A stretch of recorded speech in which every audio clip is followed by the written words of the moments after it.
Uh, Paul just came in here and saved me from having to pontificate on a silly monologue. So thanks for showing up, brother. How you doing? Good, Ben. How are you? Ah, man, another day in paradise. I tell you what, a little bit more of a struggle in a day in paradise, but it is what it is, right? Right, right. Yeah, you guys are moving into winter there, Colorado. Yeah. Yeah, I'll tell you, today was probably the nicest day we've had in about 3 weeks. But still, the wind kicked up and it got damn cold. I started this whole cold weather training. It's my third year into it. Um, I don't like it any more than I did the first year. Well, yeah. Tell me a little bit about that. That sounds interesting. Yeah, well, it all kicked off when, are you familiar with Wim Hof? Yeah. So, I saw this guy, doing all this crazy stuff in the cold. He climbed Everest in shorts and all that. And I was like, I wonder Yeah. how accessible that is, right? And so I decided, I've been trying to train for an ultra marathon for quite a while now. And then I decided I was going to just incorporate this cold weather training into it. I do the cold showers and the cold plunges and all that stuff. But, you know, uh, actually getting out there and going for, 8 mile, 9 mile runs with shorts and a t shirt when it's, yeah, 37 degrees outside with some wind chill is kind of a different animal. And so the first year I did it, it was absolutely horrendous. I hated every second of it. Second year, maybe a little less so. And this year I'm just starting to get into it now because Colorado's so damn cold. But I'm still, I'm not sold on the whole, it's such a hard sale. Like to get up and like, yeah, I could put on warm stuff and go out and do it. But then it's like, I'm sitting here in shorts and a t-shirt and it's like, this is cold, man. It's still cold. Oh man. Yeah, I couldn't even imagine like you know running over a long distance when the water is or when the air temperature is below 60. Well, I mean, you live in quite a different environment, and having lived in the tropics myself for quite a few years, it makes it even that much. You have that perspective. You're like, oh, it's not just like this is a winterly thing, and this is everything that I do. I know that there's warm places in the world right now. I know that I could go somewhere else, and I don't have to subject myself to this kind of suffering and pain. But Ooh. yeah, it's one of those things where I see the benefits. I understand the benefits. I've benefited from the benefits, but there's just that mental thing where it's like it's going to be cold. It's going to be cold. It's going to be cold. Yeah, it's going to be cold, but you could do it. You could do it. And today it took me probably about I put on my shoes. It took me 45 minutes of pumping myself up before I was like, okay, you could step outside. Man, went to Lake Tahoe a few years ago Yeah. to go snowboarding, and it was like got down to like 19 degrees, and Oof. Yeah. a bunch of people from Hawaii. So we dared each other to go stand outside for like a minute, and that was pretty brutal. Like in shorts, but I had my slippers on, shorts and a t-shirt. 1 minute at below 20 degrees. That was pretty tough. I couldn't imagine like running 5, 6, 7, 8, 9 miles when it's around hovering around the freezing temperature. That'd be nuts. It actually, after you get started, I have to admit, it's not that bad because your body temperature kicks up and you actually get out there. But when it's windy, holy shit. We had probably 17-mile-an-hour winds today. And so, you pick up that little bit of sweat and then all of a sudden a massive gust of wind blows across you and you're just like, "Oh, yeah, it's really cold." Do you wear anything that kind of monitors your heart and body temperature and stuff like that? No, I don't. Oh, you should get something. That'd be really interesting. Post that data up. It would be interesting. I probably should like a whoop strap or something like that. Yeah, a paddle canoe, Hmm. and sometimes I throw one of those things on when I'm going really far. Mm-hmm. And Yeah, it's interesting. You know, when you like encounter like colder weather, which sometimes I'll paddle and it's raining the whole time, and you can kind of see that you know you never really heat up too much as you would you know on a hot day when you're out paddling. Yeah, it's an interesting thing, and I've done many different cold plunges, and I've jumped into ice cold lakes and stuff like that. But there's always some sort of relief, right? You're always thinking about the campfire. You're always thinking about putting on warm clothes. There's always a heated house. There's something like that. But once you get out there, I mean, you're a couple. The first mile you start to warm up, so you feel good. Mile two, that's when you start to you build up a little bit of heat, and then all of a sudden a wind blows through, and that's the equilibrium. It's just you're never hot, you're never cold. Well, I take that back. You're never hot, but you're always freezing. Yeah, I don't think I could do it, brother. That sounds like it's way out of my realm of accomplishing right there, man. I don't think I could do it. I don't really like cold weather too much. I can't blame you there. I've definitely never lived in it, and so you know, it's just I always find myself like when I go someplace cold, and then I come back, you know, back to Hawaii, I still feel cold for like a week. Right. You know, it's like I never feel like I get really comfortable, and I don't know. I'm just a puss that way, I guess. It's I don't think it's a puss thing. It's just like an acclimation thing. You know, like people who come down to the tropics or go out to Hawaii, and the first 10 days are one of those things where it's just even if you're enjoying the hot weather, people are still just sweating their balls off and can't really acclimate to the climate whatsoever. There is an acclimation period, and I know it does happen. Like I'll stop bitching at about January. Um, but it takes me a solid month of just absolute mental torture to get myself out there and do it. Are you from Colorado? Originally, yeah. And I was the kid growing up who would walk around with sandals when it was snowy out and all of that stuff. So, I had the pedigree, if you will, but there is, after you've seen the grass is greener on the other side, you go, well, why the hell would I do this? Why don't I just grab a plane and go down in where it's warm and go do this? But I think there's something to be said about it. I would call the verdict still out. It it definitely helps with endurance. I mean, but at the same time, it's just one of those things. You just, you're looking at the temperature. You got your phone, and you're like, oh fuck. And then you look at the wind, and you go, oh no, here we go. What's the elevation at Colorado Springs? It's about 60. Where I am, it's about 6,500 feet. Oh, so you get both cold training and altitude training. Oh yeah, yeah, for sure. And I have to say, the altitude training of being able to, going out and run 10 miles at elevation, and then go down to sea level, there's nothing.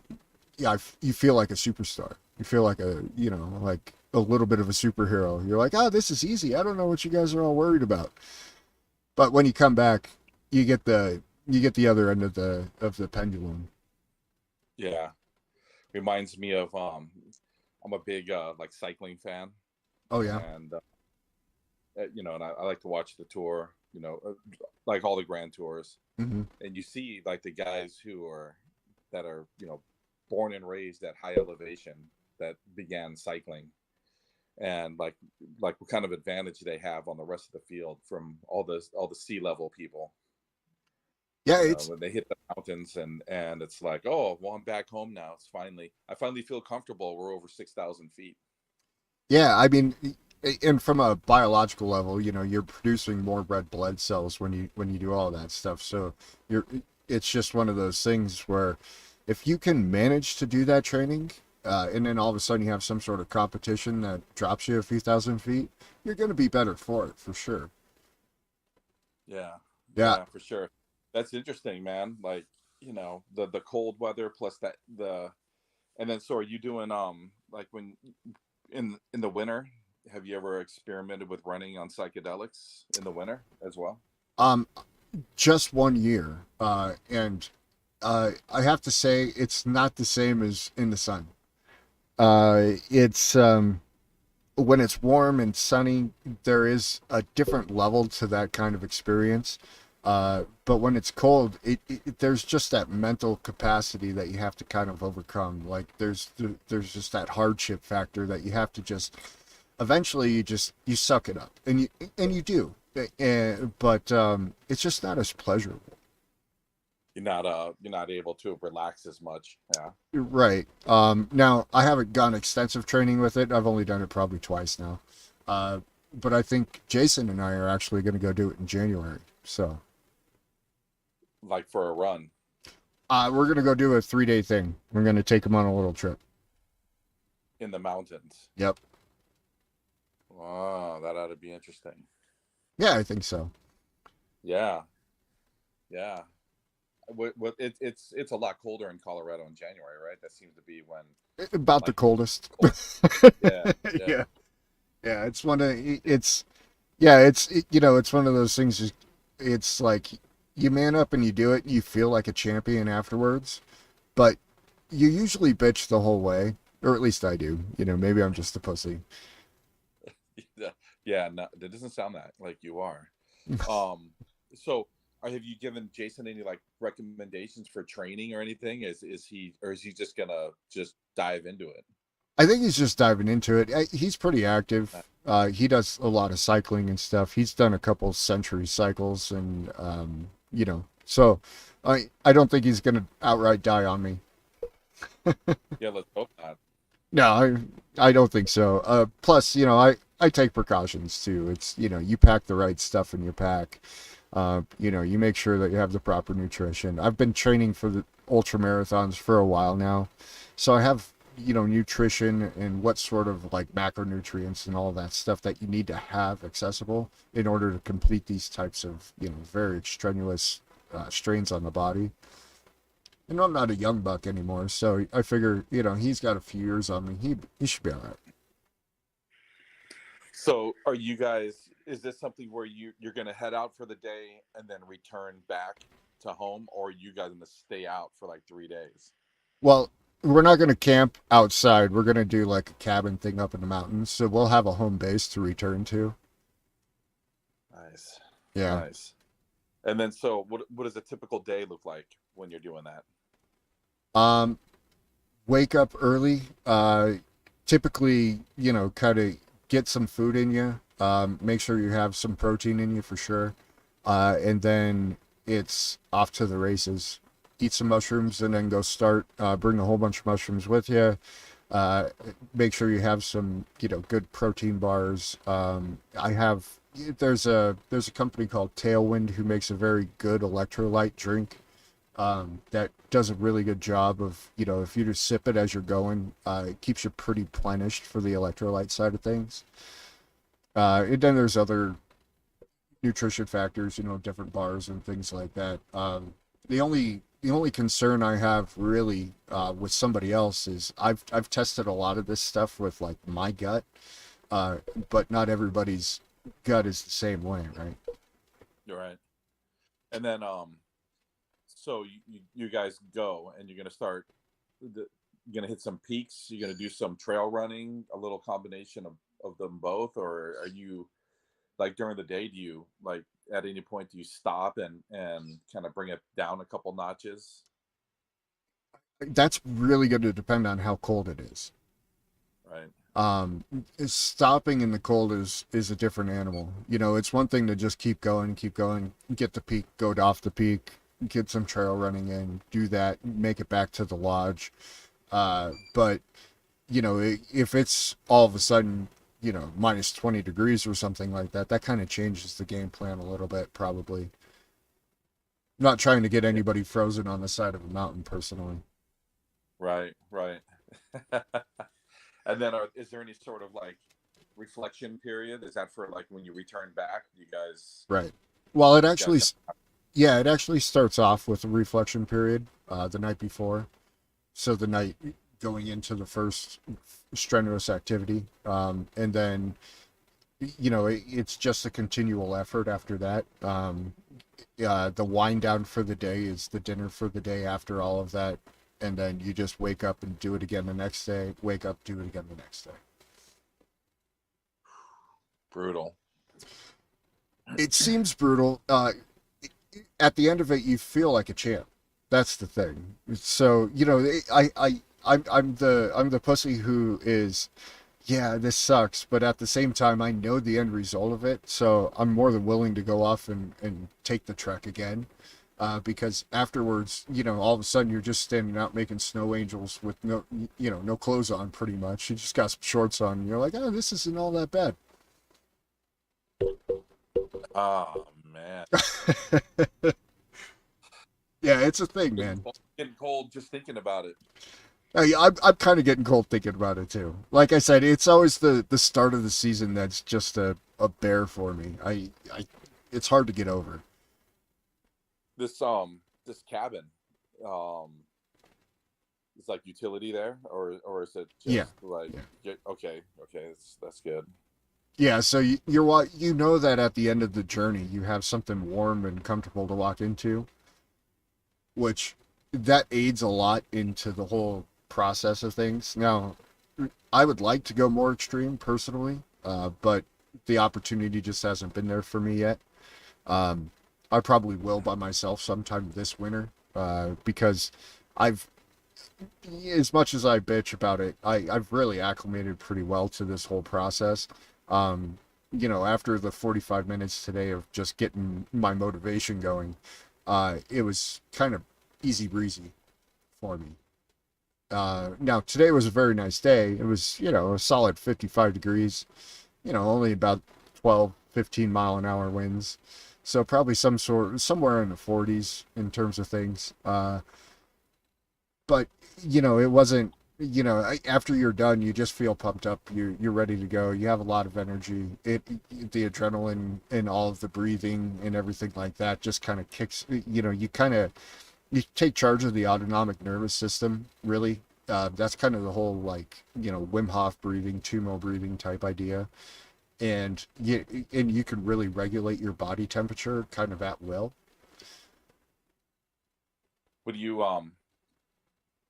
Would you have any like friends that do this stuff with you, or is it just kind of like your thing and people look at you crazy?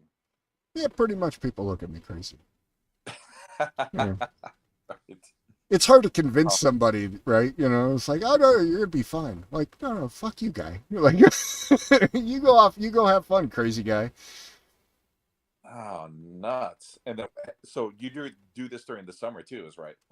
Yeah, Yeah. and much preferred in the summer, most admittedly. However, it's one of those things. If I could dial in the winter really well, it allows me, like, once springtime comes, I'm running, you know, uh, really easily 15 miles a day with no problem. 15 miles a day. Yeah. Oh man. And so like when you're out there, do you ever encounter any sort of like wildlife, like big stuff? The trails that I run locally here, I don't go up to the mountains. So, like, I actually run to the mountains. So for me, from my house to the foothills of the mountains it's about an 11-mile journey. So And yeah. and so like people have been posting videos of a mountain lion in Hollywood Hills. Oh yeah. So I'm sure you guys have that kind of stuff out there. Yeah, I mean, I've encountered things. Bears are mostly hibernating by the time it really gets deep and into this. When I work myself up to 10 plus miles, and then mountain lions. I really haven't seen too many mountain lions. And I'm sitting there huffing and puffing. They know I'm coming, so yeah. Wildlife tends to stay away. I've only had one really big encounter with a mountain lion in all of my running throughout the mountains, actually. Let's hear it. Well, so this was it was during springtime, actually, and I was up in a place about 30 miles north of where I'm living right now. Up in the mountains, I'm probably about 5 or 6 miles into the mountains, and all of a sudden I turn this corner, and there's a big ass mountain lion just standing right in the middle of the trail. And I'm like, oh. And it looked at me, I looked at it, and at that point I just started making loud noises and yelling, and it just kind of like looked at me, moved its head a little bit, and just kind of moved on and walked away. And I was like, okay, I guess it ate already today, so I'm not under any. But I turned around immediately. No need to fuck with a mountain lion. Everybody has the dream that they could take one, but those things are nasty critters, man. Oh man, I mean, like your house cat will fuck you up if you're not careful. Right. Yeah. Now add a few 100 pounds, if not probably 500-600 pounds of force behind those swipes, and all of a sudden you're not in a good place. No, not at all. Yeah, I've seen videos of those things, in the Colorado area, Utah, Mm-hmm. and it's like, man, you really don't want to run into one of those things out in the wilderness. No, and you especially don't want to run into a mother who has some cubs. Yeah. That's when it becomes super, super dangerous. And I've had some friends who've had experiences like that, running the Colorado Trail. They ended up literally running between a mother and the cubs, and then all of a sudden, this cat was on their heels. They were throwing rocks, they were yelling at it, they were doing everything, backing away, and eventually, thankfully for them, they actually got away, and she just went with her cubs and went the other direction. Yeah, but it's wild. We walk around, we have all these cities, we have all this infrastructure, we have all these things, but you get out in the wild, and shit gets serious really fast. Oh yeah. Oh yeah. Um, I mean, like I said, I've seen like a toddler got attacked in San Diego, like in a Mm. regular, like a subdivision, by a mountain lion. This was years ago, but people all of a sudden are stopping. They're thinking, they're like, I thought big cats were only in Africa and Asia. Like, no, Right? No, no, no. no, Yeah, but we have them here, and I've and seen some of those photos from California. Some of those cats, they're 200 plus pounds, man. it's huge. So, I mean, that's a big animal, Yeah. you know. I, Yeah, that's trippy. I was thinking about that when you were talking about doing some of these runs, and I was checking out some of your photos on your page, hmm and I was thinking, man, there's probably a lot of wildlife around there. the most common thing I tend to encounter is like elk, deer, things like that. I've had, and that can be scary too. There was one time I was running, I was up, uh, probably 11,000 feet or so around a reservoir, and this big old herd of deer just started trampling down the road right at me. And, obviously I was like, well, I think, I'm going to move before they do. And, Right. it was seconds because they busted out of the forest, and it was just this thunderous, just hooves and antlers, and all of a sudden I'm like, oh shit, and I jump off the trail, and they just kept going, and there was probably 30 of them in that pack, and it was just like, wow. And they were, they would have, the bulls would have just gored me and left me on the side of the road, really. Yeah, those things are serious. We have an issue with deer here on Maui. They say there's something like 30,000 deer, I've heard that. and Yeah. yeah, and they're trying to think. We just had an election, right? hmm Two guys running for mayor. They both basically, um, saying the same things about all the hot topics. The only thing they differ on was what to do about the how to deal with the invasive deer population. Don't ask me what their differences were, but that's the only thing that separated the two candidates, the incumbent versus the new guy. The Interesting. new guy won, so I'm guessing he had a better plan. Um, how to deal with for how to deal with the deer. So Right. that's Maui politics right there. Well, I I got heard. a better invasive deer plan, so I should be mayor. Well, you should run, brother. I'll vote for you. Uh, Yeah. No thanks. Yeah, I mean I agree. that's a jolt out of the forest, into the spotlight that I can never make that leap. No way. I kind of feel the same thing. On top of the other aspects of how I feel about politics and how that's all ran and everything. All of a sudden you end up in people know where you live. People are sending you all sorts of different letters. Some of them are going to be really happy. Some of them are probably going to threaten your life. And all for what? You know. For trying to make people's lives better. Yeah, potentially. Yeah. Yeah. At least try. Right. Like I'm trying to make everybody's life better. Thanks for the threatening letter. Right. And I don't know what sort of personality do you think goes for that? To run for political office? Yeah, Oh, egotistical. I would think so too. Like, like you got to have a pretty big ego to be in the political game, I think. Yeah. Um yeah, it's not an arena that I would ever see myself being involved in, really. But I will stand back and criticize those who are fucking it up for sure. Happy to do so, folks. Happy to do so. Yeah, I don't know, Well, man. did you? It's turned into a blood sport, right? It is, and it's not even a fair blood sport either. Yeah, it's wild. Yeah. Yeah. Well, and look at how wild it got. We talked about it before, but it looked like old Kanye decided that he's going to run for president. I love it. I love it. Oh Yeah. man, did you see who his campaign manager was?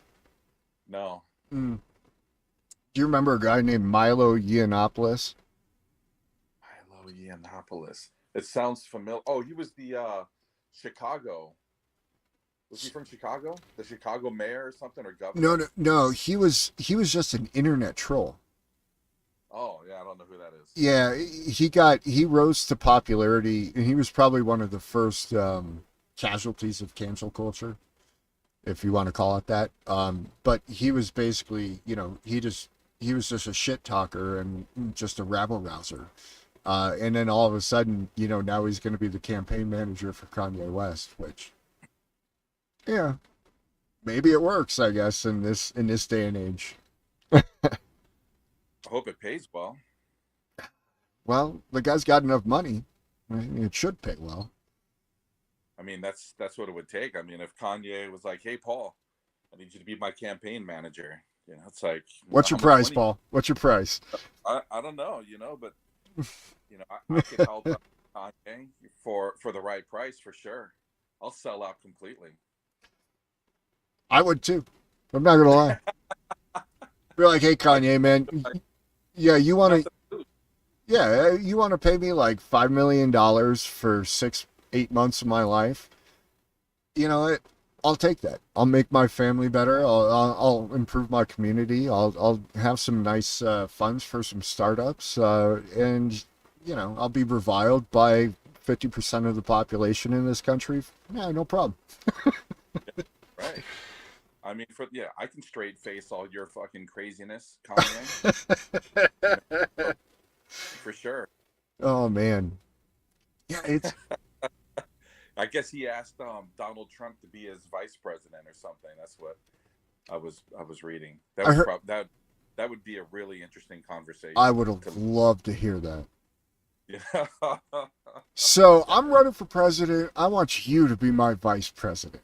Like, talk about two massive egos in the same room, man. The air must be stifling. Oh boy, You missed it, Kanye. I already announced a week ago. I beat you to it. Yeah. I beat it. Yeah. But when I heard that there was a possibility that he was going to do this, I was like, yeah, please.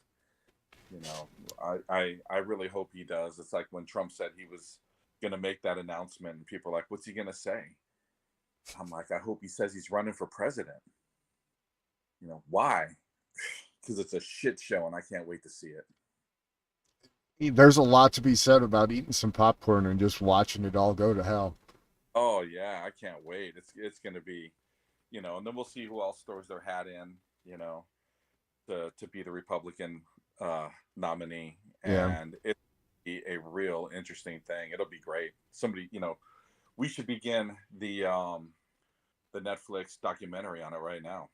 Probably. Yeah, you get a foothold into that game, right?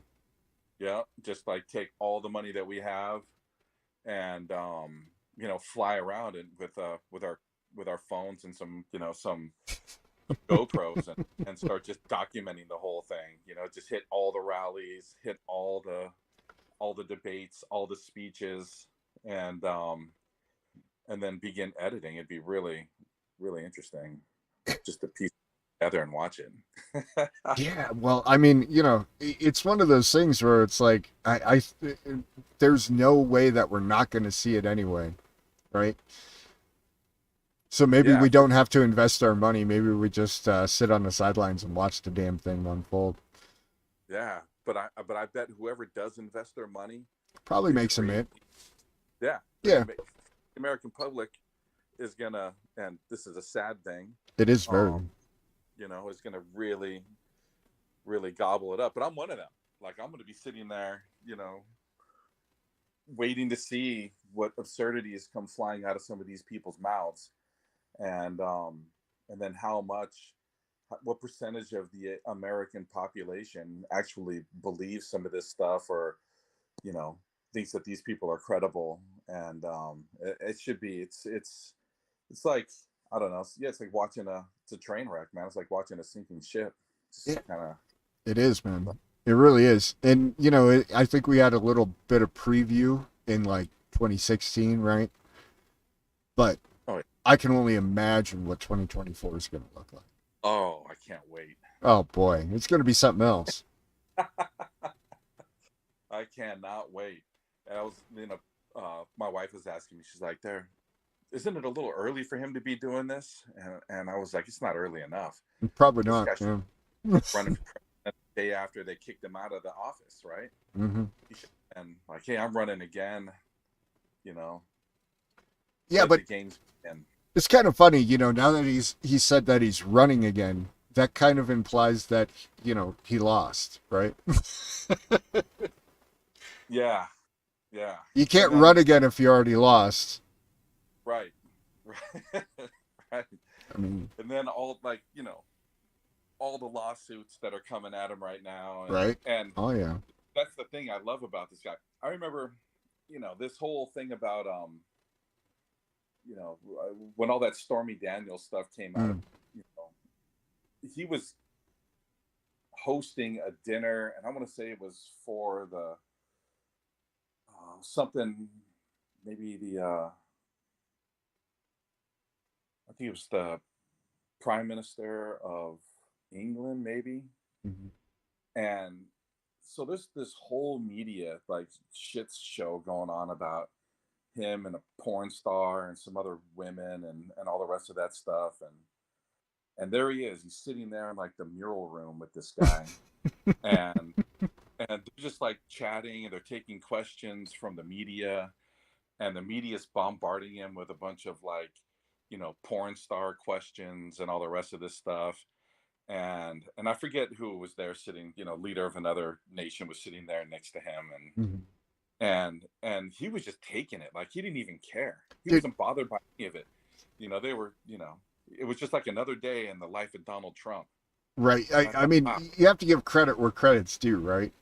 To be able to sure, man. sit there and take that type of, I mean, especially when you probably know you did it, but then to just be able to put on the face and like, I mean, you have to give credit where credit's due. I mean, that guy is just on a different level when it comes to stuff like that. Oh man. And then so I was thinking, you know, I bet you know that song "It's a Beautiful Morning." Yep. I was thinking, man, that's probably what he's thinking every time his alarm clock goes off, no matter what's going on. And this guy's, he wakes up, he hears that song, and he just gets to it, you know? I mean, there has to be some sort of detachment from things, right? I mean, you have to be almost delusional at some level. Yeah, sociopath. Yeah, for sure. It was. I went to. I was at a conference in Vegas. This was during COVID. No, yeah, it was. It was during COVID. And there was a sweet lady. She must have been 70s, 80s, early 80s, and she was just helping a friend of the family push this product, and we were talking to her, and she pulls us over, she grabs us right under the elbows and like kind of pulls us aside, and she's like, do you know Donald Trump?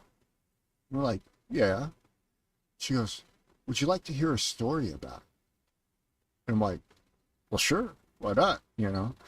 She goes, I was the madam in a brothel that he frequented in New York that was ran by the mob.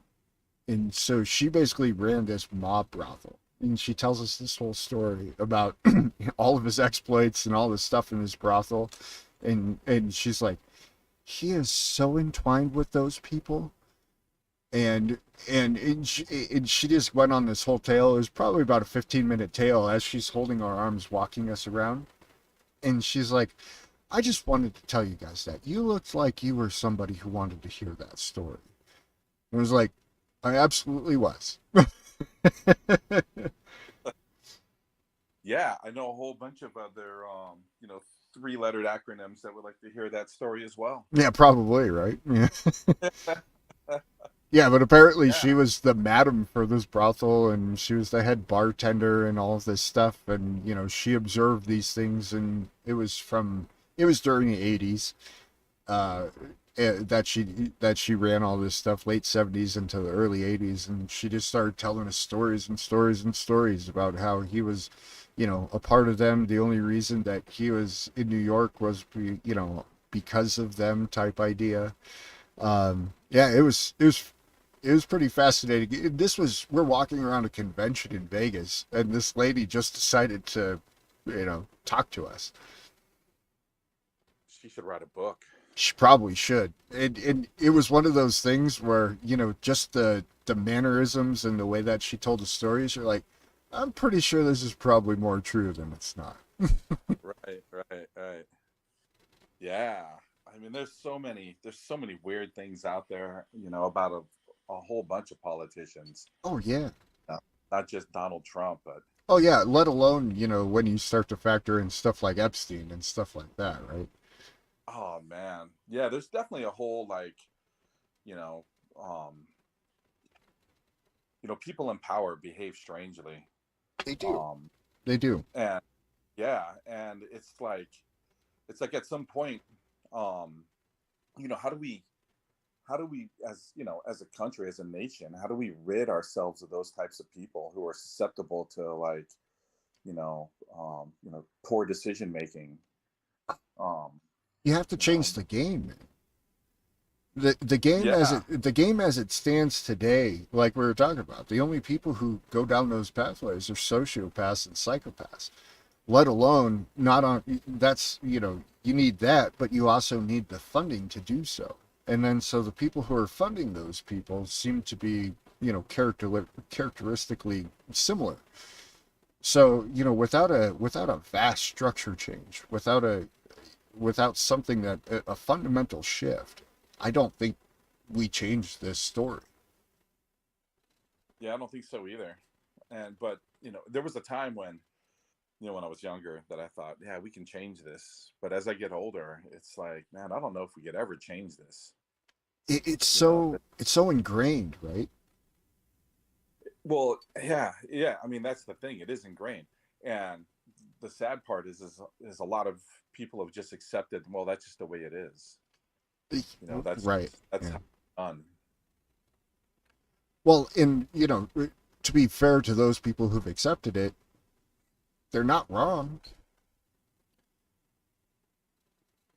I mean, No. what sort of things change it? I've thought a lot about this question over the years, and it's like, like if you just wanted a band-aid fix this thing, start to fix it anyway, you would have to do things like, term limits, get rid of lobbying altogether, uh, things that would be so counter to how all of these people end up making their money that, you would have to bet against money essentially. And I think if we were to be objective about it and look at a bigger scale, money, betting against money never seems to win. Right. Yeah, the term limit thing has always been something that's been interesting to me. Mm-hmm. I mean, we do, in a sense, have term limits, right? They're called elections. Kind of, right? But then when you take those elections and in order to participate in one, you need X amount of millions of dollars in order to actually really participate, because the amount of people that you're going to touch is definitely correlated to how much money you can invest in marketing and ad campaigns and all of these things. Then, you effectively kind of have, eliminated term limits at some level. Right. Yeah, it's something I've given a lot of thought to as well. And I had my three or four things. One of them is the president's got to nominate reformers to the Federal Elections Commission, Mm, and then mm-hmm. the Senate needs to confirm those nominees, and then abolish lobbying. Um, repeal the 16th Amendment and overturn the Supreme Court ruling that says money is free speech. And then Very good points. I, Yeah. I think you make a lot of headway into getting your democracy back. I would agree with that. Uh, I think the reality of that situation, though, we would probably both agree is that, especially when you talk about eliminating lobbying, that ain't gonna happen. But of the things on that list, it's, to me, it seems like it's the easiest thing to do. Except for the fact that the people who would be voting on eliminating lobbying are taking money from lobbyists. Yeah, but you know, for them to argue it in public, means that they would have to be on the wrong side of public opinion, and so that's a powerful thing. I would agree, but at the same time, you know, here's the thing: you might get a few people to argue that, but the second that it starts to pick up any headway, the amount of lobbying money or donation money, all of a sudden would increase tenfold. Because now the greatest proponents of that, all of a sudden, just like we were talking before, hey man, you want me to tote Kanye West line? Pay me $5-10 million. I got you for 8 months, Yeah, right? but we don't have any constituents. We're not answering to, well, we do. It'd be Kanye West, right? Right. And so, it's hard to go back to your district and say, hey, if in a very public debate, say, hey, yeah, I voted for lobbying and here's the reasons why. Right, but now at the same time, that very public debate all of a sudden doesn't get aired on television. The only people who see that public debate are the people who show up for it, right? Because now because the same people who are lobbying for all of that influence also have influence over the media in the way that that message is going to be broadcast. So all of a sudden, your very public forum turns into just the people who actually give a shit about the system and what's happening, and who are willing and have the capability to show up to those types of events. And all of a sudden, that very public audience narrows dramatically into just a small group of people. Well, what about social media? I mean, Potentially, right? But still, at the same time, you would have to build up that influence. Like, yeah, there's the loudmouths who have, a couple million followers, but if you look at the average congressperson, they have just a few thousand followers on social media accounts, typically. Right. Well, I'm So talking about the debates, you know. yeah, but again, I think if you had a platform, uh, that would be a different case. But I think if you're just a Ben or a Paul, and we're going out here and we're trying to have this debate, we just have a few thousand people who are going to see it. We don't have that platform to present that information, that perspective. We would have to spend years and years and years building up our platform in order to get enough traction that enough people would see it and thereby talk about it. I wonder if there's any politicians that would have the balls to Hmm. take a bill that would, I in a sense, abolish lobbying to the floor. that That'd would be be that would be fascinating if some did. I would bet against there being any personally. Bernie Sanders. Even Bernie Sanders ended up toeing the line, right? Elizabeth Warren. Well, now there's a case, but at the same time, she's because she decided to have a voice, she's no longer part of that system come January, right? Yeah. Yeah, it's interesting.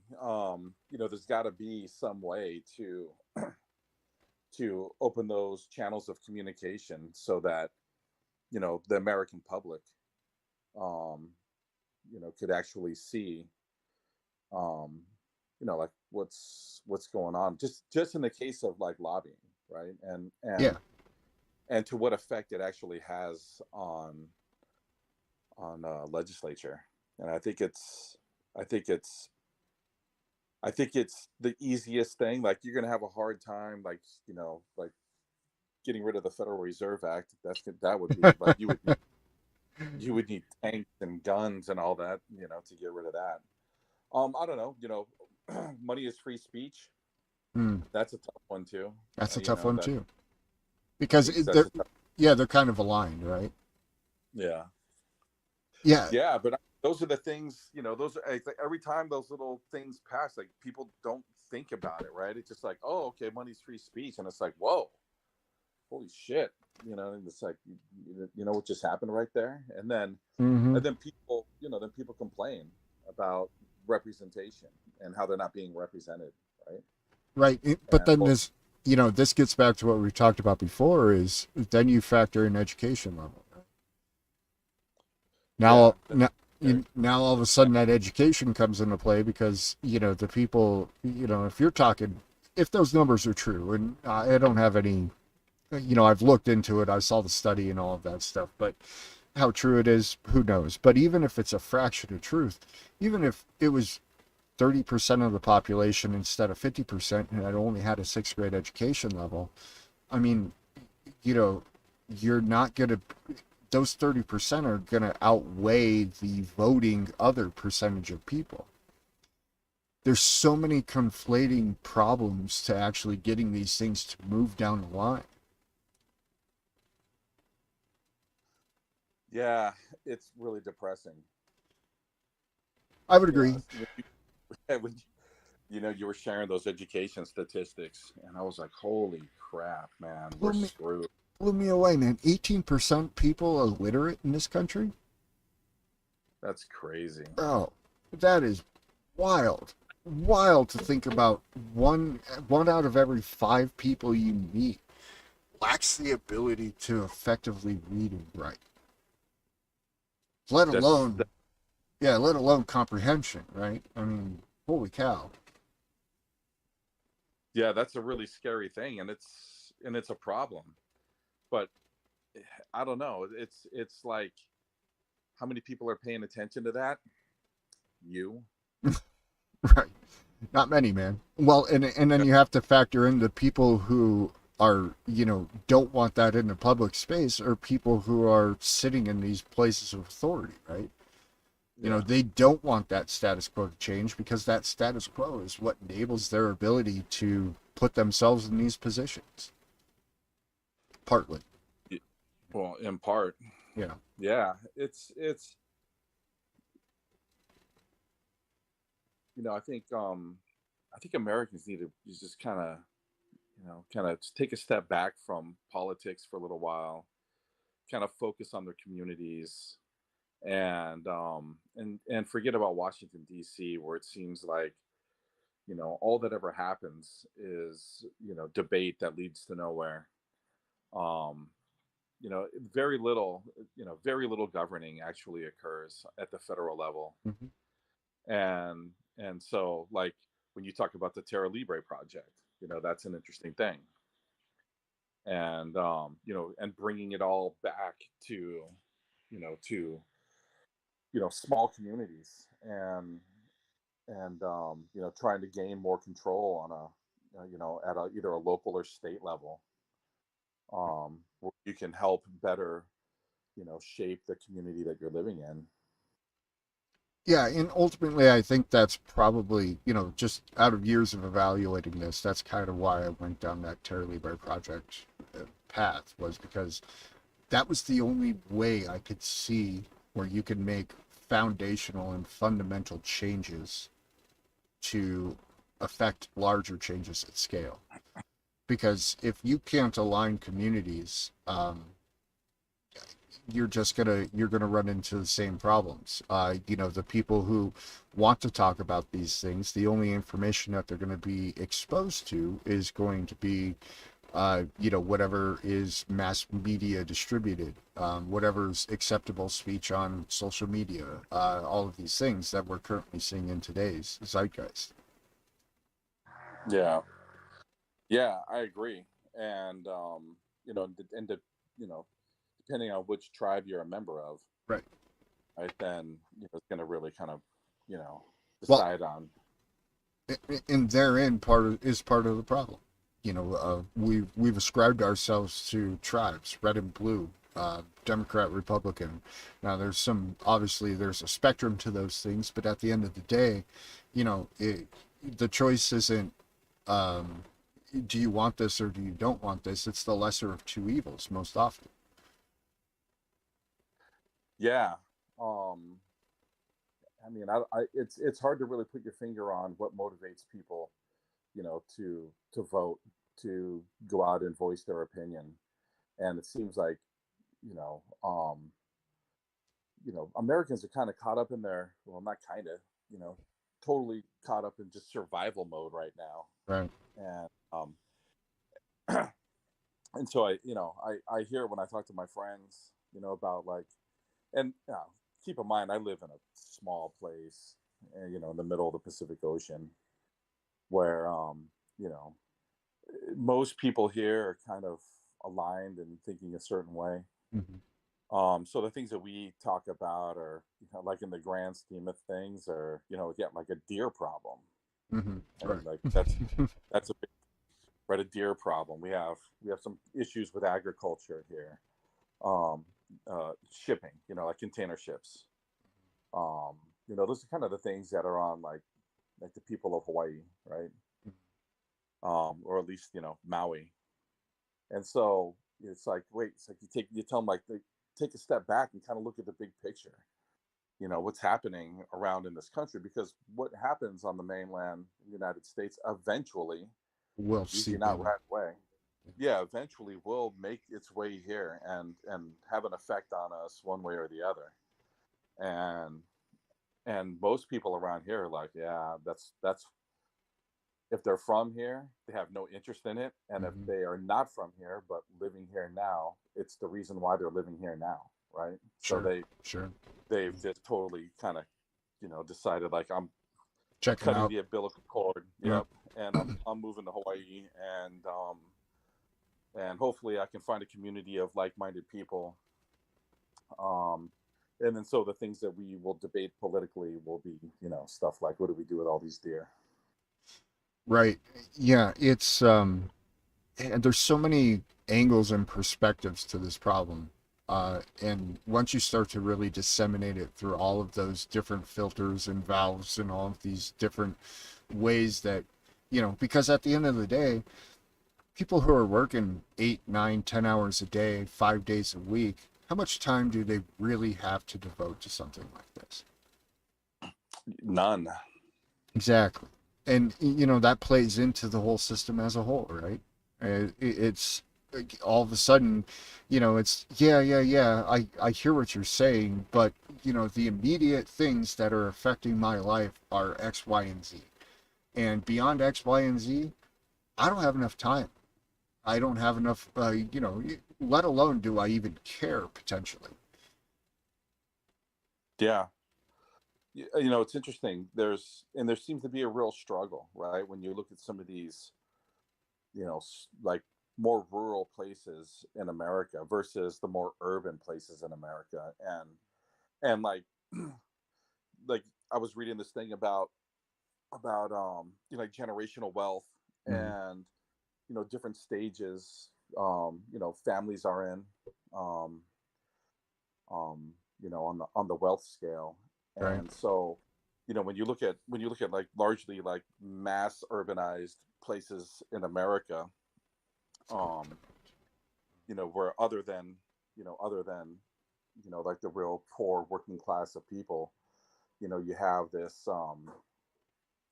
this dynamic of people that are really struggling to just keep heat on and food on the table and staying alive, to with people that have an abundance of you know Resource. resources. Yeah. Yeah. And then you look at the rural people who don't seem to differ too much from the poor urban people, Mm-hmm. right? And that this even though like the economics aren't much different, the mindset is completely different. Right. And so you're talking about people that have similarities, Mm-hmm.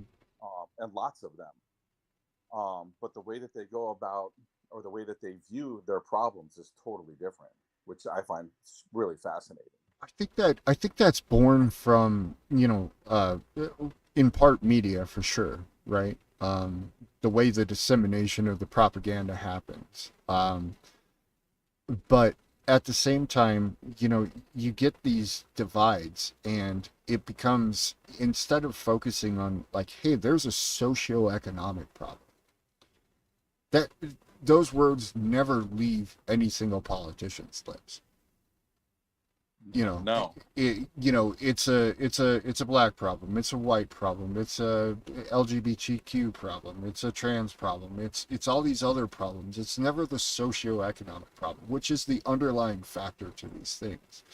And so if there's a lack of awareness of what the actual foundational fundamental cause of these things is, then you just don't have any sort of awareness to it. And so now you're looking for the next boogeyman.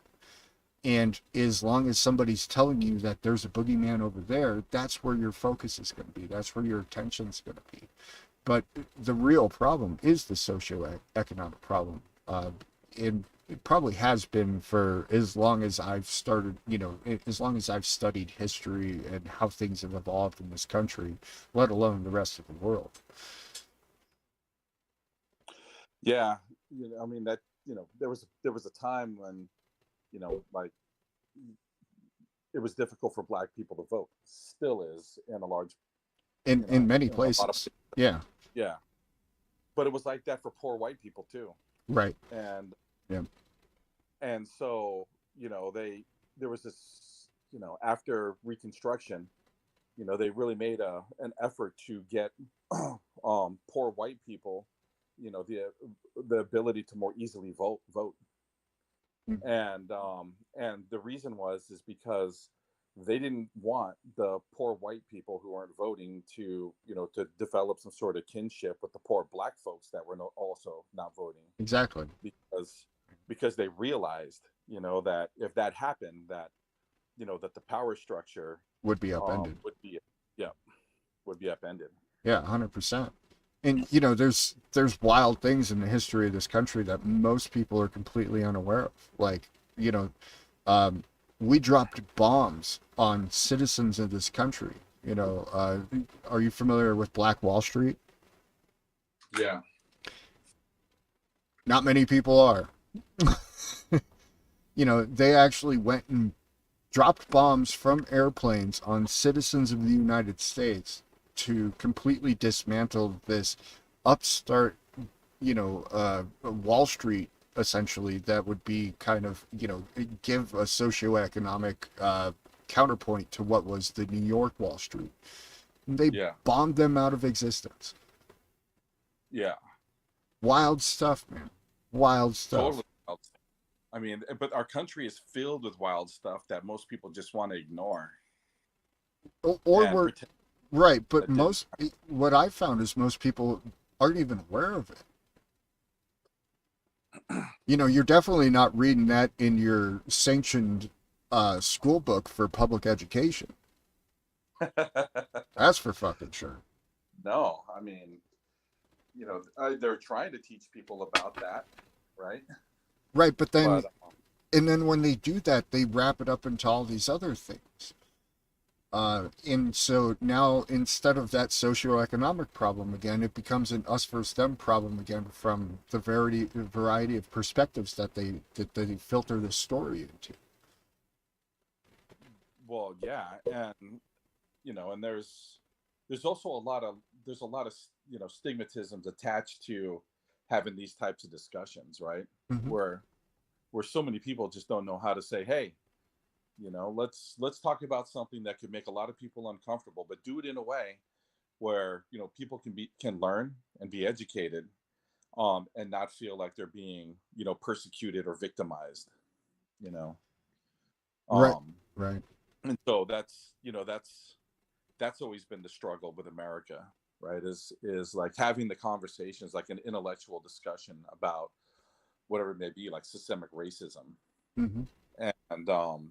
and to be able to have those discussions openly, amongst minorities and white people, and people from various backgrounds and cultures and religions, and not have it get out of control and heated.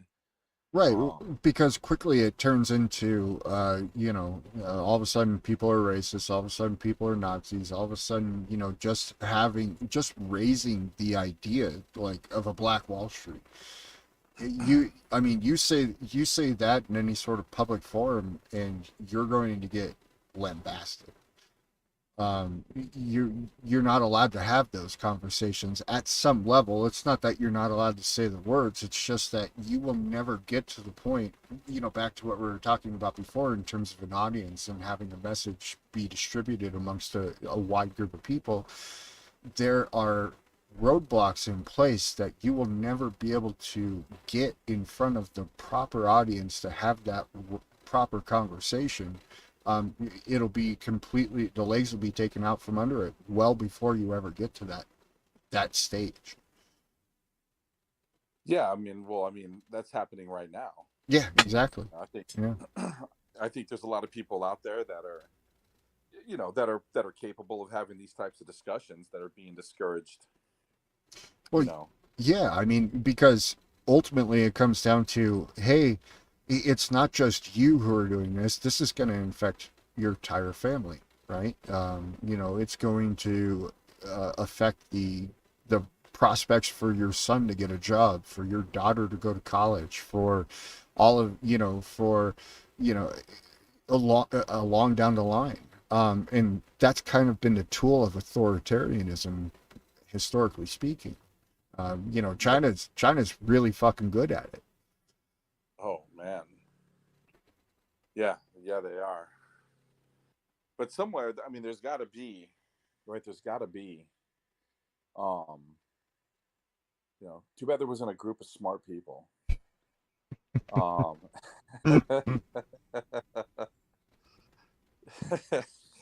that could help people. Um, understand these things, or at least help give them the tools so that they're better able to communicate about these types of things. And I think, we stand at a very interesting inflection point in all of this stuff because, the internet was one of those things where I don't think it was something that was really, nobody had real foresight into all of a sudden that there's going to be mass communication at an individual level accessible to everybody on the planet, or at least a fair chunk of people on the planet. When that happened, I think it upturned all of these kind of systems. And I think we're watching, and participating in, kind of how these things are balancing out on that grand scale of equation. And the genie's out of the bottle, and I don't think it goes back in. Obviously we're able to talk about these things, relatively speaking, and other people are really thirsty for this type of information, for these types of discussions. People can see that somebody's trying to pull the wool over their eyes. For probably the first time in, at least the past, since World War II, I would, argue maybe even further. But now all of a sudden, instead of getting our news from, just the single news source, whoever's controlling that narrative, now all of a sudden, we have this explosion of people sharing ideas and having conversations, comparing ideologies, you know, looking at the past and correlating it with what we're experiencing today. And so I think we're witnessing that and participating in real time. And I do feel that there is, that breeds opportunity. Now, I'm not as optimistic as, say, somebody like George, who thinks that it's all going to be hunky-dory in the end.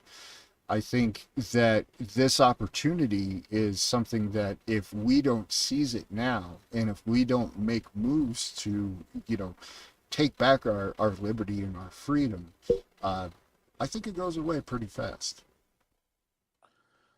Yeah, but sometimes when you're living in the moment, opportunities are hard to spot, right? Absolutely. Like, Yeah. you know, most people are just kind of going with the flow and not really thinking about like what it is, whatever they're participating in, whether it's affecting their lives in a negative way or in a positive way. It's usually this hindsight thing that we all like to refer to, right? When you look at it and you're like, oh man, just think if like 10 years ago we would have just done this. Right. You And know? again, this factors back into that equation of how much time do people. Yeah. And so Yeah. the more that people are distracted by all of, look over here, don't pay attention to the man behind the mirror. Um, yeah, there's, and that's how these power structures are kind of, in my perspective, trying to corral the situation in order to create their own next iteration of change on how this all goes. Uh, Yet I think we do have the opportunity right now by having intellectual conversations, highlighting these things, and being attentive and having some perspective in the world, and then providing solutions, thinking about solutions. And I think this is probably a rare opportunity where the peasants have had this power, right? Yeah. It's one of those things where there there's an illusion Mhm. of peasants possibly having some power. Sure, I would But call it an illusion too. but um you know, can you turn that illusion into some sort of a reality? Right. Right? That's work that needs to be done. And history has proven that there's not a lot of people out there that are able to do that type of work, Or willing, for uh, that matter. or willing. I mean, that's the thing, Right. like willing. Yeah. um you know the Nelson Mandelas and the Gandhis of the world, are very few and far between. Indeed. um so the power structure has always been, has always favored the ones in power, and Right. and their ideals. And um there's not been very many people who've been able to just outright, you know turn that power structure over to the poor, you know. And you know, Oh, so this kind of filtered into the whole Terra Libre project idea, because yeah, you could take the idealized version of it, but there has to be some sort of bridge versus what's realistically possible. And so, in kind of forming the infrastructure for all of this stuff, you know, I was like, well, you know, you can highlight all of this stuff, and you can build platforms beyond about it, and you can talk about it, but at the end of the day, unless you can outcompete in the marketplace that exists currently, the chances of success are minimal at best. And so how do you form a structure that can compete in the marketplace that exists today, that capitalistic marketplace, one that's driven by Wall Streets and shareholders and investors and all of this stuff? Well, the way you do that, I think, is if you can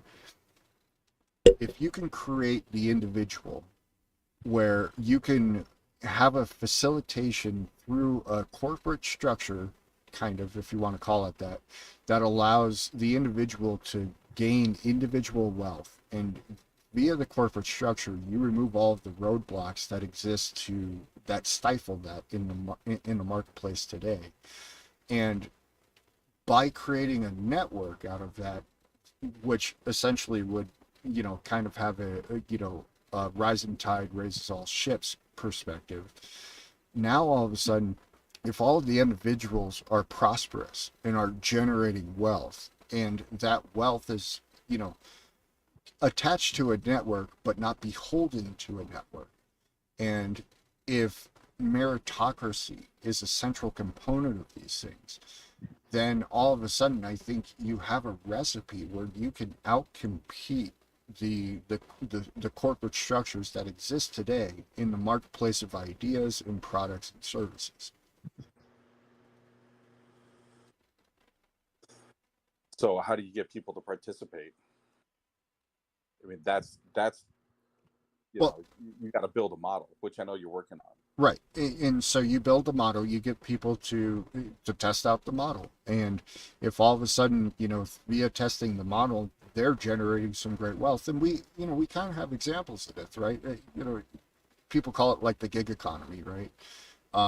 Or people they call it their side hustle, but then all of a sudden, their side hustle turns into, hey, I made $100,000 this year in my side hustle. What if you could corral those side hustles, provide them infrastructure didn't that didn't take percentages of that, but instead used all of those transactions to create a foundational wealth fund, essentially, and we're able to then help not only grow those individuals, but then attract other individuals. So the idea is you get those creative people, you get those intelligent people, you get those scientists who have great ideas who can't get funding because, the tenured guy doesn't want to go down that train of thought. You get individuals who, and that's why you focus on the individual. And instead of trying to rape them for their ideas and get percentages along the way, you get these people into a network of people who are like-minded and, a completely transparent network, mind you. And then not only that, but then, via technology, we have the ability to have a one person, one vote system. So now all of these people, they're vested in this network, but they're also able to influence the network. The network's not stealing anything from them. It's not trying to profit off of their ingenuity. The network is there just to support them, via various means. And I think that model, if you get people into it, I think that model outcompetes in the marketplace that we have today. Who's managing the network? Well, that's the idea, and that becomes, kind of the crux of the thing, right? And it would be nobody, essentially, because everybody would have a one person, one vote.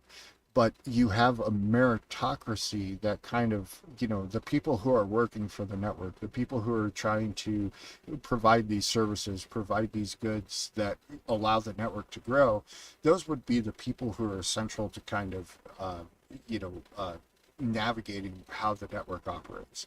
But they wouldn't be navigating it abstention. They wouldn't just be sitting on a mountain and dictating. They would be the people who are they're taking the totality of votes of people's feelings, of their wants, their desires, their needs, and correlating that into something that is manageable and allows the network to facilitate this and also grow and evolve with the marketplace.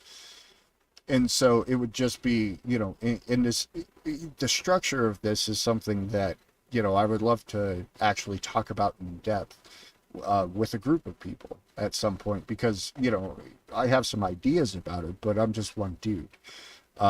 So it would be one of those things that you would institute it as something that evolves over time, and you would create the right infrastructure for it to evolve over time with, not having figureheads, not having CEOs, not having boards, not having these types of things. It would fall onto the people who are actually producing for the network, who are trying to grow the network, that those would be the people that, the navigation of this would fall on their shoulders. Yeah, that sounds interesting. I'm a farmer, and so the USDA,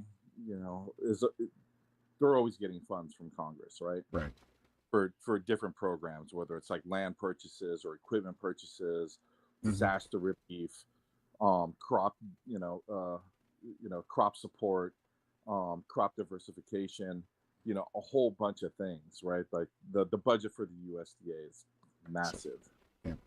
And but what's interesting is, like, we have a little local office here in Kahului, and so I get emails from the USDA talking about, like, crop insurance, or hurricane, disaster relief, um, and I mean, for a whole bunch of different things. But whenever I go in there and I talk to the lady, her name is Faith, and she's like, Paul, this money, like, it's going to be really hard for you guys to get this money for these certain things, because she's like, and let me tell you why, because when these bills get passed and these funds become available, that all of these massive farms, these giant They corporations, slurp it up. they have teams of lawyers. Yep. That have the documents, everything is filled out. They're basically standing in a virtual line ready to press enter. Yep. As soon as, or send, as soon as, these funds become available. Right. And so I got a friend who's been, helping on our farm, and he was, he's kind of dabbled into politics a little bit, but he was talking about, he's like, what we need, and he brought, like, he doesn't, I've never talked to him about my experience with the USDA, but he brought to my attention just a couple of weeks ago. He's like, hey, I'm gonna run for county council in upcountry Maui here in the next couple of years, and I'm gonna run on a farming platform. And what I want to do is I want to get resources from the county of Maui to help support small farmers in receiving funds from the USDA. So what he's talking about, this kind of sounds, something similar we're just talking about, Right. but being able to have, an entity there that could act like a, like conglomeration of small farmers, Right.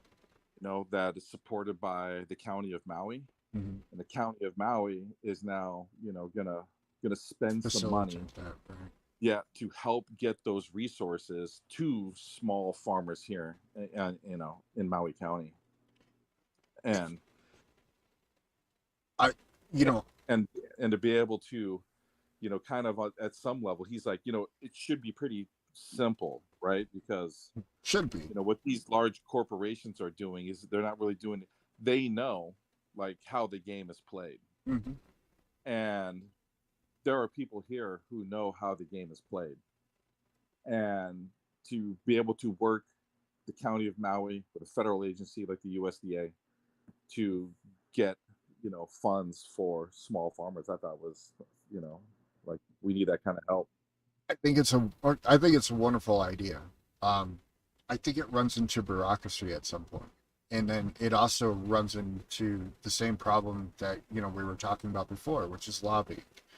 You know, and I think it's a fantastic idea, and I think it can work locally for periods of time, especially if you can get enough local people on board with that.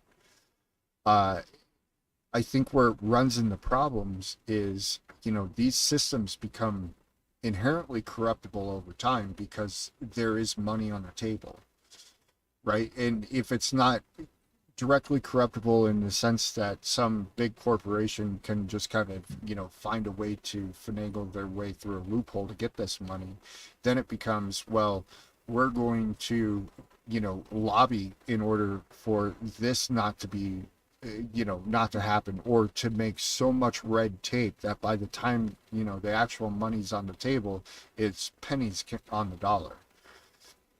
And I think we've Yeah. seen this before.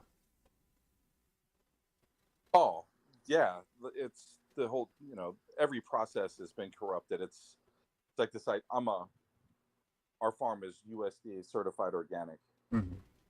and it's not really the USDA that is setting the organic standards, right? It's Right. all the non-organic giant conglomerates that Yep. have set the organic standards, right? Because at first they're like, okay, organic, this is great, this is nifty, Mm-hmm. right? These people are they're doing something noble here. And then when it started to gain momentum and pick up steam, then you saw the giant, you know, the Monsantos and the Bayers and the Syngentas of the world, you know, start to, try to using their money and influence to define what What's organic organic farming. is. Right, and then it becomes even more than that. All of a sudden, the amount of nitrogen in a fertilizer you can use gets shifted. Yeah, yeah, And that directly targets the small farmer who's has a supply chain that has facilitated their ability to provide this good, and they know that. That it was very intentional. And this is a worldwide phenomenon. Yeah, I think, we saw, what was it? Sri Lanka had a big old thing over that. The Netherlands had a big old thing over that. And so it's one of those things where, unless you really, unless you privatize this stuff and build a privatized model to compete in the marketplace, and even then, you're going to run into the same thing. They're going to pass laws, they're going to create regulations, they're going to create all of these things that will try to circumvent, this different structure from emerging. Um, and so it's not an easy thing. But I think there's pathways to get it done. Uh, I think one of the kind of what what that guy was talking about, I think it it might work for even maybe 10, 15 years, maybe even a generation, right? But these things are multi-generational, uh, uh, kind of, I guess you could call them plots if you want to. I can't think of the right word I'm looking for. But they're multi-generational functions and systems that, yeah, even if, you guys band together and you create this system, by the time 20, 30 years rolls around, all of a sudden it will be circumvented somehow because there's money to be made. And that money to be made, like attracts like. And we've kind of seen that. The more money you have, the more money you make type idea. yeah. I was thinking that something like this would be good for about 10 years, and then Right. after 10 years, you tear it all down, and then you have to rebuild something else.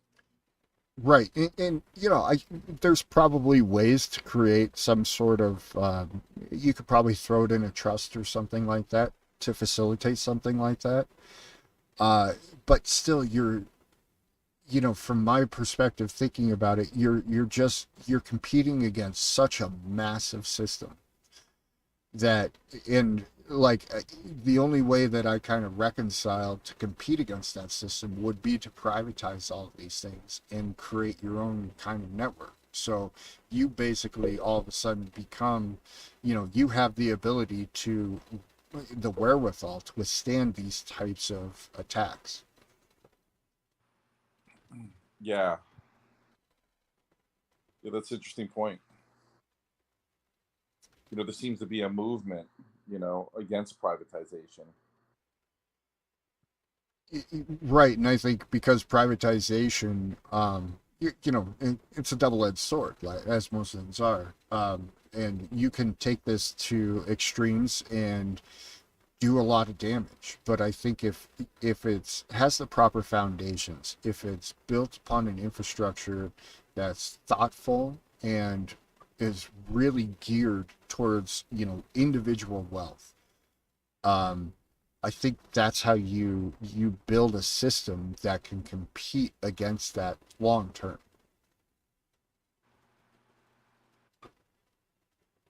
Now, I could be entirely wrong, but I don't think I am. No, I mean, like with most of everything else, there's going to be hurdles. Right. This type of And there's going to be challenges. And the second that you gain any sort of headway against any sort of existing power structure, that power structure is naturally going to position itself to try to remove your ability to influence the marketplace, to have, they will do it via regulations, they'll do it all via all sorts of things. Um, Now, those, and so when you structure something like this, the way I kind of envisioned it is you have phases to this. The first phase is just getting a foothold and being able to compete in the marketplace, and then the next phase is how do you how do you combat these things? How do you face these challenges, these roadblocks that are obviously going to be thrown at you? And there's mechanisms and ways to do that. I think I don't want to throw the whole plan on the table because no, but what's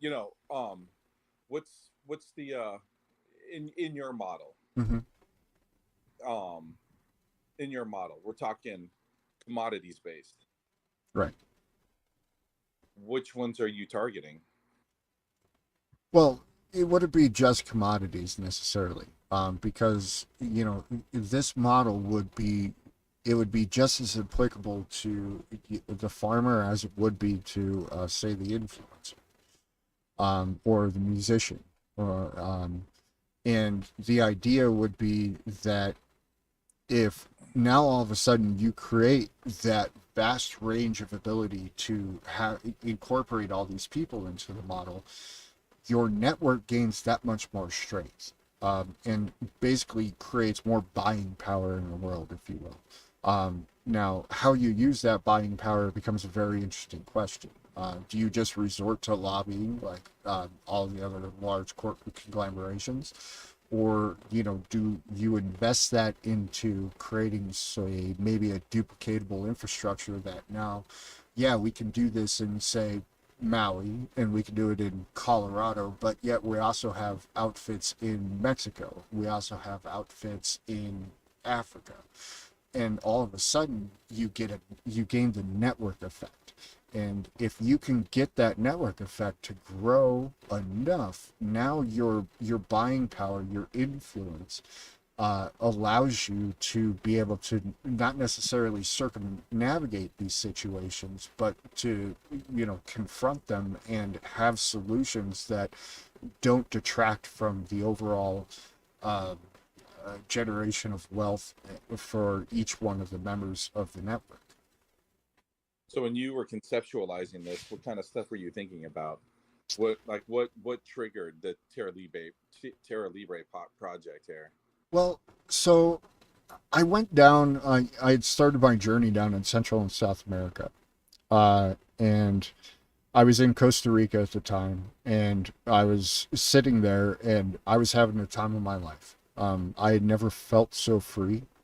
Uh, I and all of a sudden, I had a little business. I was doing, digital nomading before it was ever a thing.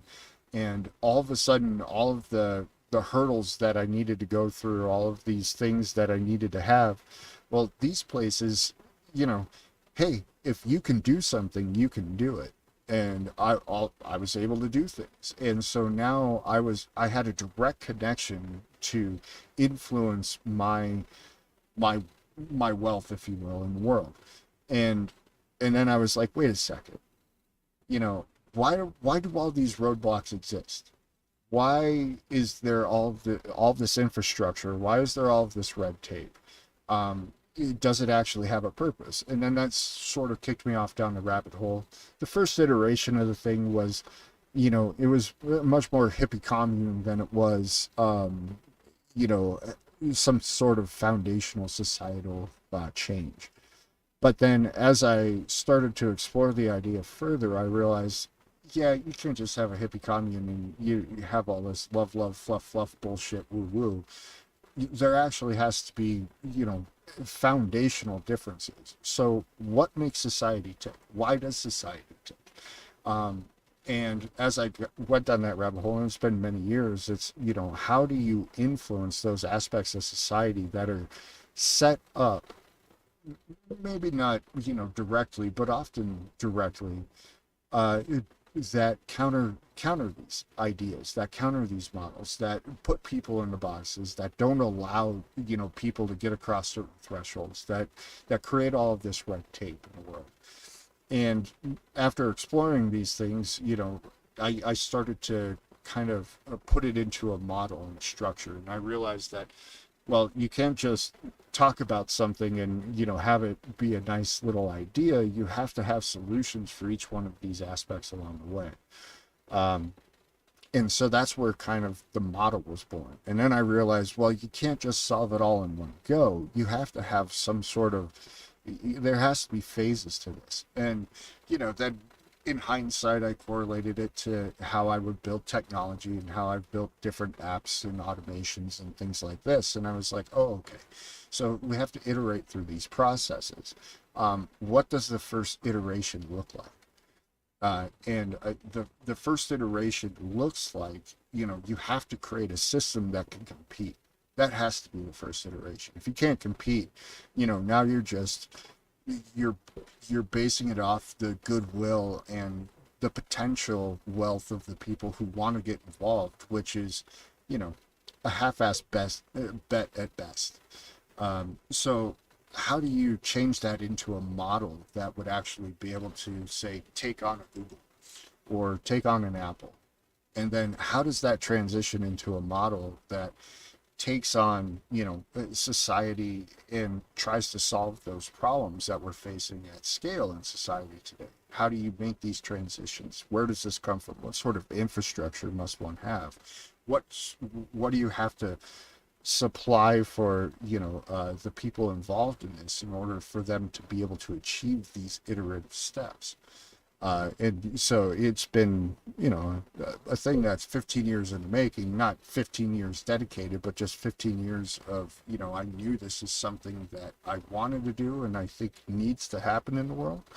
And so I've just kind of been building the model and ideas, taking new technology, incorporating that into it, having great conversations with wonderful people like yourself, and in taking these ideas, getting real world people on the ground. What are they doing? How are they doing it? What could be done better?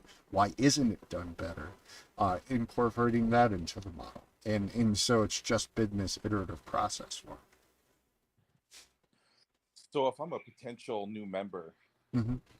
what's the introduction phase of this look like?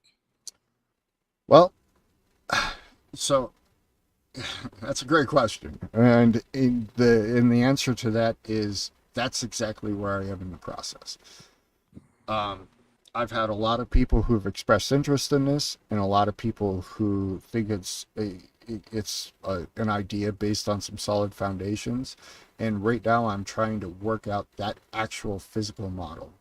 Um, I've gone 15 different directions on paper. And what I keep coming up to is that it takes basically a chunk of money to get it started, and then but the idea is I don't want to go off and do like a GoFundMe or anything like that. I wanted to provide that chunk of money, and it requires a significant amount of technology. um, that's the piece that I've been kind of working on for the past years in building that infrastructure, that network infrastructure. And it's based on blockchain technology because multiple reasons, but most importantly, when you have a decentralized aspect to this, it allows you a lot of cushion in terms of people hacking it, attacks, a lot of different vectors of attacks. And so right now I'm at the stage where I'm just kind of gathering people who think this is a great idea and want to make it happen. I'm building the technology out, and if people want to sign up for it, the next steps are the conversation between all of those people who want to do that, and how are we going to make this a reality? Because I don't have all those answers. I'll be perfectly honest. Yeah, yeah. I mean, you can't really have all. You don't have enough time to have all those answers. Exactly. And You need the yeah, perspective, right? yeah, it's something you work through as you're kind of going. Right. And You know, I have the foundation to be able to build a network out that will be able to then have facilitate the iteration of this idea. That's where I'm at right now. yeah, sounds interesting. Um, Sounds like you might need some funding. Yep. Which I've been trying to facilitate myself, but one Mr. Wizard doesn't seem to be able to pull it off. What can Right. I say? What type of funding? Like like ballpark, what you would need to like get you through phase one. Phase one would take about $3 million. $3 million. That's a chunk of And change. it is a chunk of change, but $3 million gets an actual physical location, because there's a physicality to this too. And there might not have to be, and I've been toying with this thought for a while now. But my original idea was that if you created first the physical kind of iteration of this, then you have kind of a field of dreams scenario. If you build it, they'll come idea. Where if you can create a sustainable system that is duplicatable, then that model can then be duplicated, at will, essentially. And so that was kind of my first idea of how this could play out. Now, there is another idea that has come to me recently, which is I can do this perhaps digitally. And it doesn't take nearly as much money to do that. And so that would be able to be done with probably about $1 million. So maybe like the first, like a test run, like virtually. Right. And so, this is kind of where all of this podcasting stuff has kind of been going. So, and the more that I've been exploring this idea, I think it's viable. I'm putting I've been writing a lot of stuff about it. I'm kind of still putting the final touches on it and still how it would work out. But I think the same principles can be applied digitally first, and then then you have the benefit of a worldwide audience, and people to be able to participate from across the globe. Uh, and you don't need as much resources to get it off the ground. The actual like digital network of it, that kind of provides the foundation. When I do it digitally, it doesn't have the same aspects of what the physical incarnation of it would be. Um, but I don't think that's necessarily a deal breaker, and that's kind of what I'm exploring right now. So as far as like a real physical space Mm-hmm. with this $3 million, Mm-hmm. like how big of a space are you in your mind, like Um, how big you envision? uh, that would, so that first iteration of it would facilitate the first 1,000 members essentially, and it would be so. Part of what I've been working on is the research and development to automate all sorts of different systems. So I have like some vertical grow things here, and I have like um, so I have a container that I've built that is completely automated. It generates food, it generates electricity, and it provides communications. So this would be one thing that, and would be a potential product of the group itself, because then now it becomes a thing where, hey, as long as I have a container, I could provide food for about 250 people, but not just food, but also power and communications. So that's where that aspect kind of differs from the digital aspect, because there's the philosophical side of things, which can be facilitated via the digital side of stuff, and you can provide that infrastructure, provide the one person, one vote type idea. But the actual physical incarnation of it really creates a different model for community, and I think that's where the actual change can begin to happen. Because now imagine if you can, if people's, and I call it a universal standard of living. If you can provide people's food, uh, electricity, water, and communication, and that's something that's a sustainable automated service that is very low cost after implementation. Now all of a sudden, what does that enable people to do that are a part of the network? Now all of that time where we're talking about, where people are working 5 days a week and they don't have time to do things, most of that goes to that overhead. If you eliminate that overhead from people's lives, what sort of innovations, creativity, ingenuity, and things do they bring to the table? I would argue it's much more, especially if you're attracting, the right type of people. So there's that's the two kind of trains of thought right now. Well, I mean, I think there's a lot of evidence out there to support what you're saying. Um, yeah, it just seems like, how would you get people? I mean, in a sense, are you asking people to walk away from what they're doing and just, or is it going to be like a Not like necessarily. a practical type of? The idea would be that there would be a kind of a practical bridge, right? It would be, and basically it's, just like every other kind of business opportunity, if you want to call it that. The first people who see it, they have to invest. They take a greater amount of risk, um, and in that risk, the difference being that traditionally, you get a percentage of something, and you have all these things in perpetuity and all this yada yada Shark Tank bullshit. Um, that is not part of this equation. The idea is, and so this is where you kind of relying on people's altruism, and well, a bit more than that, their ability to see the potentiality of the opportunity of the project, and to be able to, grow something that is beyond, that greedy short-term individual uh, wealth type generation, and instead, want to grow something that helps many people, and is able to facilitate this type of change in the world. So that's the struggle, really, is being able to not only a find those people, but b articulate the idea, which I'm still obviously doing. I'm creating all of those, you know infographics, movies, all of the data, correlating all of that stuff and putting that all together. So that's where I'm at right now.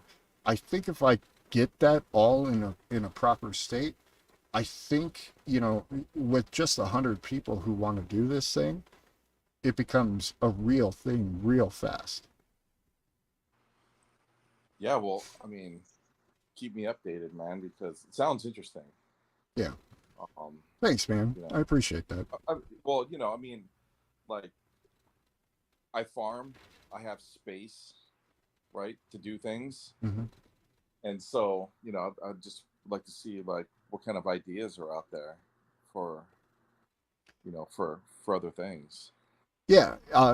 It would be something. I'll send you some stuff here in the next couple days.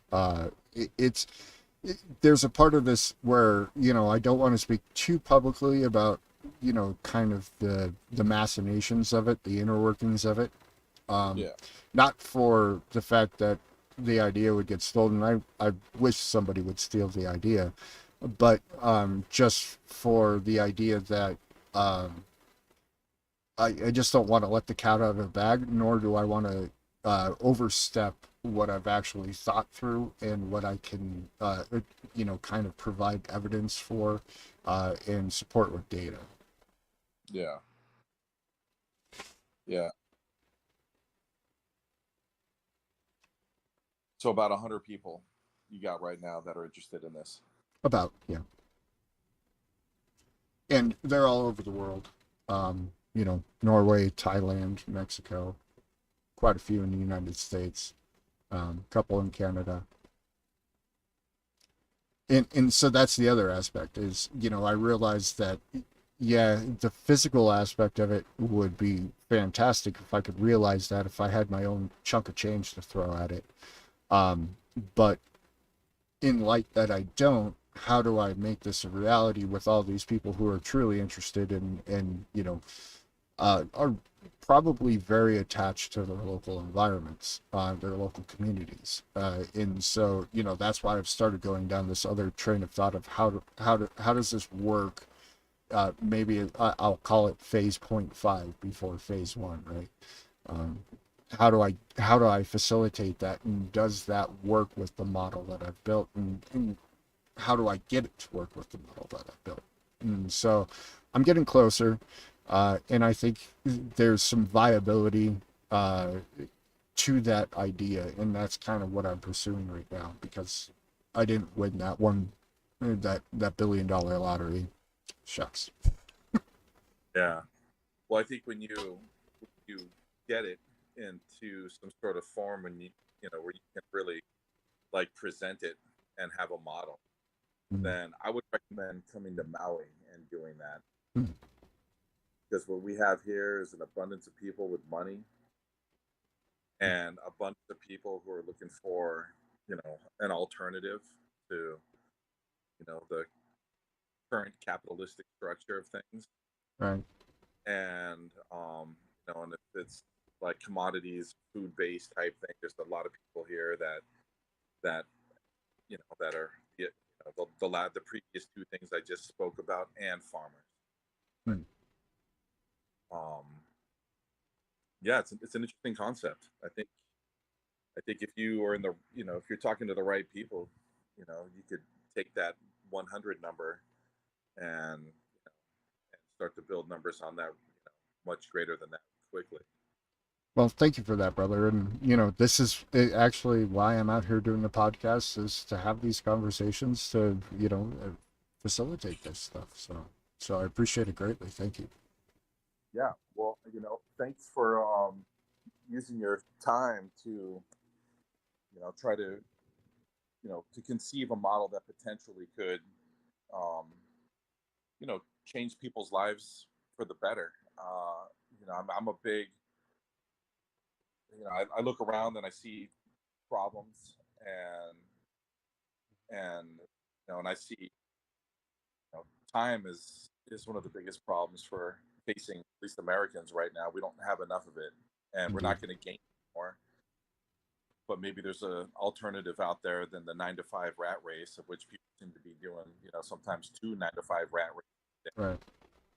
and to be able to um, you know generate some income, build some wealth without without having to spend so much time doing it, where they can concentrate more on their family, um, you know, social structure and their community. That's the Um, idea, brother. Yeah, that's the idea. yeah, because the big problem I see is like there's this thing, right? It's like there's a ship at sea, and Hmm. it's society, and nobody has time to captain the ship, and so it's just kind of going wherever it goes, whichever way the tide Following the pushes it, currents. Yep. following the currents, you know. And is it going to run aground? It's possible. Is strike an iceberg? Possible, you know, Hmm. because because people just don't have the time to properly deal with it. And so if there's an alternative out there that can compete with the within capitalism, compete against the capitalistic structure, traditional capitalistic structure, Hmm. then I'm all for that, man. Excellent, brother. Beautiful analogy, by the way. We are a ship at sea for sure. Yeah, for sure. And there's a lot of problems of which we've within our group we've discussed many of them, and to me it always comes back to it's education, it's family, it's community Mhm. involvement, Yep. caring about your neighbor, like actually caring about your neighbor. Yep. And it's not like people don't want to do that, but In man, light people of are everything else, how much time, how much mental burner space do they have to afford to that? Not they much. don't Yep. they don't and it's you know they don't have a lot. And then so the powers that be are grabbing a hold of the trying to caption the trying to captain the ship at sea, and um and they're going to steer it in the direction that only benefits a handful of people. Right. And and that's not good. So yeah, I'm all in, man. Like, if you Awesome, need brother. anything from me, if you need any, you know I'd be happy to try to help you out as much as I can. Really appreciate it. Thank you for talking with me so in depth about this publicly too, man. I really appreciate it. Yeah, well, I just at first it's like when you first hear it, it's like, whoa, it's not it kind of goes against the grain. Right. Well, not kind of, it does go against the grain of, like, you know our ideas of at least my ideas of capitalism and Hmm. how it works, and what its potentials are and what its shortcomings are. And so when you first hear it, it's like, whoa, kind of doesn't make a lot of sense. But I'm glad I got to spend some time with you this evening, and really kind of understand it a lot better.